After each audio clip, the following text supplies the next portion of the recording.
झटपट पटापट लक्ष्मी जी घर के अंदर प्रसन्न होके अंदर आएंगी घर के पटापट। झटपट पटापट लक्ष्मी जी घर के अंदर प्रसन्न होके अंदर आएंगी घर के पटापट। नाचतो सगळं विसरून पोरी बघता थांबून, निळा पिवळा लाल लाल रांगोळी काढतो वाकून।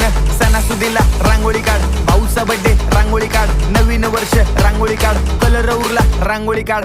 उभी लाईन, आडवी लाईन, तिरपी लाईन, वाकडी लाईन, फुल काढ, चिमणी काढ, हत्ती चुकला पुसून काढ। सगळ्यांनी इकडे लक्ष द्यायचं आहे, टेन्शन घ्यायचं नाही, डान्स करत राहायचा। सासूबाई चिडणार आहेत, घाबरायचं नाही, वाईप करत राहायचे आणि सोबत म्हणायचं झटपट पटापट लक्ष्मी जी घर के अंदर प्रसन्न होके अंदर आएंगी घर के पटापट। झटपट पटापट लक्ष्मी जी घर के अंदर प्रसन्न होके अंदर आएंगी घर के पटापट। पाटापुढे ताटापुढे देवापुढे मागे पुढे सगळीकडे चोहीकडे आम्ही खातो बटाटेवडे, पाटापुढे ताटापुढे देवा